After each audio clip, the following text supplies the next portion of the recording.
Emotional intelligence. Click on the launch button to begin.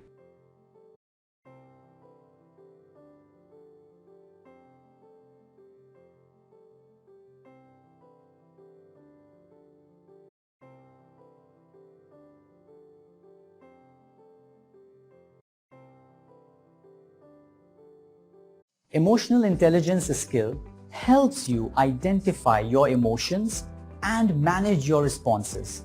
It also helps you in identifying emotions in others. It also improves relationships at work. At the end of this program, you will be able to define emotional intelligence and learn how it can improve your personal and professional life. Understand the importance of self-awareness and practice it in your daily life. Practice techniques to self-motivate, manage emotions, and challenge negative thought patterns. Understand the importance of empathy and develop social awareness for managing relationships.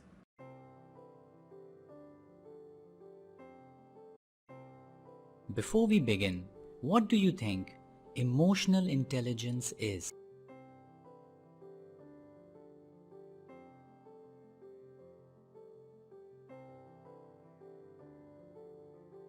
That's correct. All the options are correct. Emotional intelligence is defined by Daniel Goleman as the ability to identify, assess, and control one's own emotions, the emotion of others and that of groups.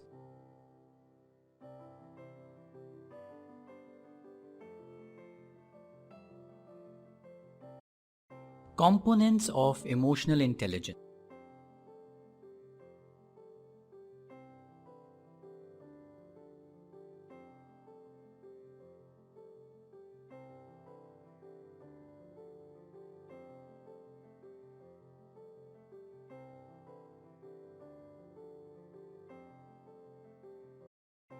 Click on each to learn more.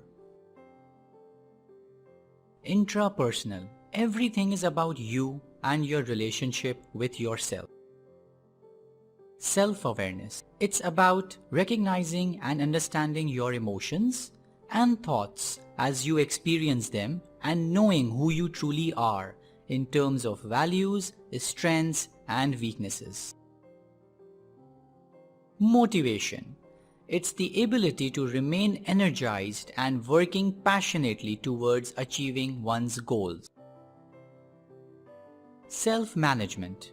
It's the ability to manage emotions in difficult scenarios and controlling the impulse to react in a reactive manner. Interpersonal. How well do you work with others and manage them? Social awareness. The ability to notice, recognize, and understand others' viewpoint and emotion. Social skills. It is also known as relationship management. It is the ability to get along and build rapport with others in order to establish a win-win relationship. Now, we are going to meet 5 individuals and learn about the components of emotional intelligence through their situations. Let's see who these individuals are. Ali, Salma, Faiza, Salman, Samir. We are first going to watch Ali's story and then learn the first component of emotional intelligence, which is self-awareness. So click on Ali and let's begin. Meet Ali. He is 27 years old who has studied accounting and work at the UK bank.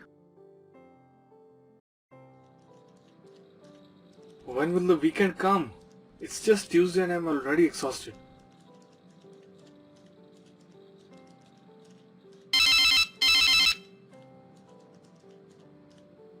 Hello Mama, why are you calling me during office timing? Don't you know how much work I have? Please don't disturb me. Why is everyone calling me? I cannot get a single second of peace. I'm already struggling to manage my work and I want to do so much, but I feel stuck here.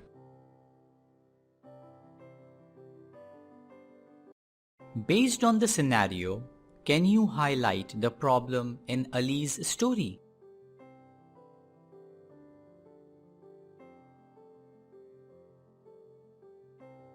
That's correct. Ali is unaware of his desires and wishes. He needs to learn about himself to understand his desires. Self-awareness. Know thyself. Self-awareness is also known as metacognition. It is the fundamental basis of emotional intelligence. Everything else in the world of emotional intelligence is built on it. It's the ability to identify, recognize, and understand your emotions as you experience them.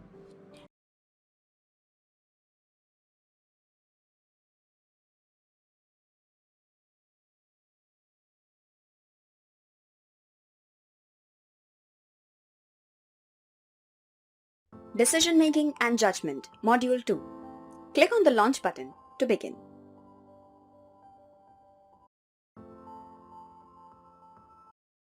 Decision Making Approaches. Let's imagine decision as a ball. You need to toss it in any one of the direction basket. The basket that you choose is also your decision. There are 3 possible directions to throw the balls into. Deciding to not act during a situation is also a decision. It could be due to insufficient information, personal biases, or possible consequences. Problem seeking. Sometimes when solving a problem, it is found out that the problem itself is vague and poorly defined. Hence, decision makers step back and seek the actual problem, reconsider the information, and analyze it in depth. Problem solving. Looking for ways to solve the problem and reach a satisfactory solution.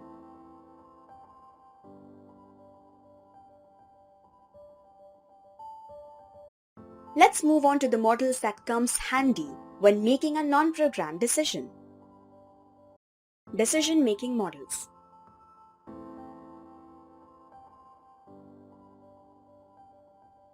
Rational decision-making.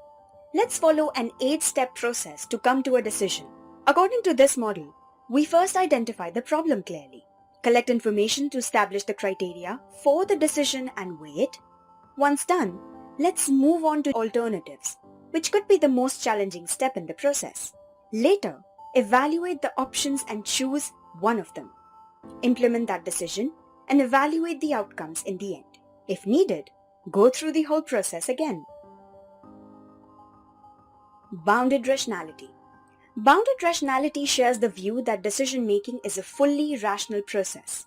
However, it adds the condition that people act on the basis of limited information.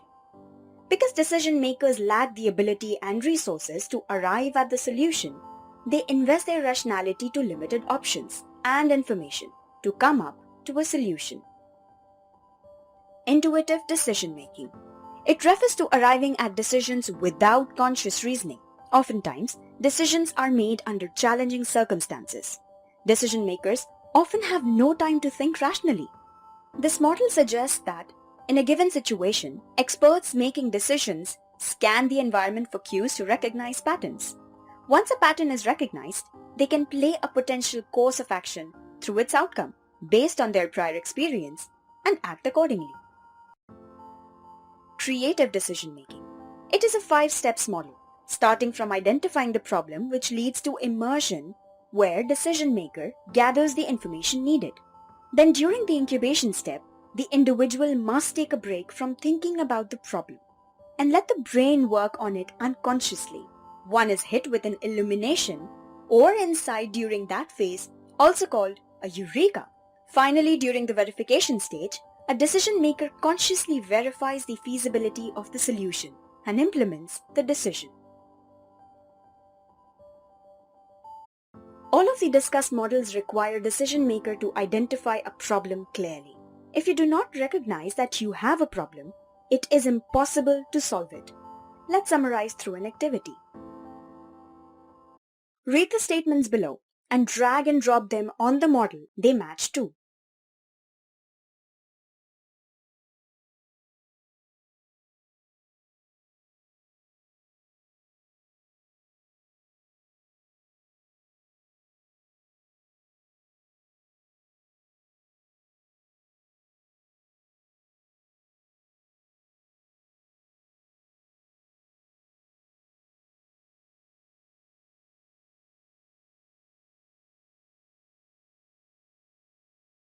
Great job learning about decision-making models. Let's move on to the process. Decision-making process. Decision-making comprises a series of sequential activities that together structure the process and facilitate its conclusion. These steps are: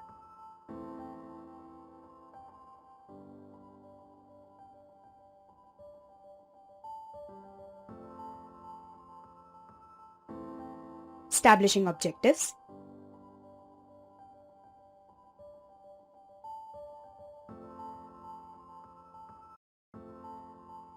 classifying and prioritizing objectives,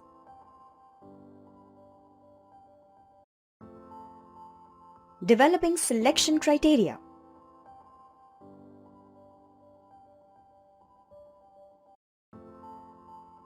identifying alternatives, evaluating alternatives against the selection criteria, choosing the alternative that best satisfies the selection criteria, implementing the decision. Now that we know the process of making a decision, let's move towards the techniques to make one. There are two decision-making techniques: grid analysis, Kepner-Trego matrix. This technique provides a good compromise between intuition and analysis by using a systematic framework that evaluates options against a defined set of success criteria with adjustments for risk. Multiple criteria decision-making. This technique helps visualize multi-stage decision problems while addressing uncertain outcomes. It can be useful in deciding between strategies or investment opportunities with constrained resources. 3 ways to improve judgment for effective decision making. Blend of. There are two sides of a problem, inside and outside. Let's take an example of a building, where building is the problem or a situation we are currently in. When facing a problem, the inside view suggests that this building is unique, just like our situation. It also justifies that the situation we are going through is nothing like what others have went through.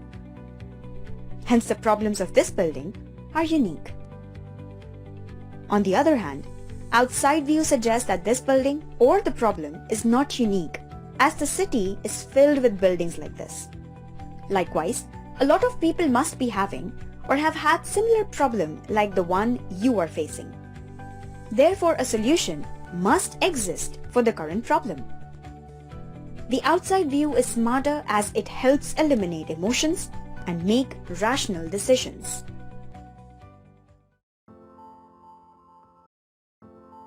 Consider the opposite. Always ask yourself, what if I'm wrong? Doubting yourself will effectively reduce overconfidence, hindsight biases, and anchoring effects.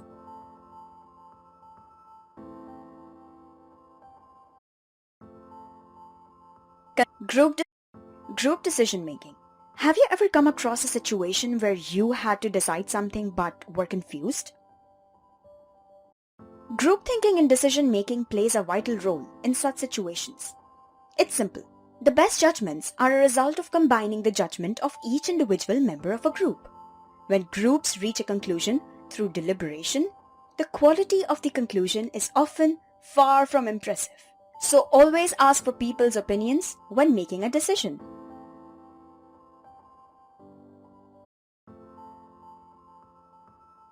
In this module, we not only learn to make a decision, but also its techniques, types, and barriers. So let's decide to use this newly gained skill in making our daily decisions.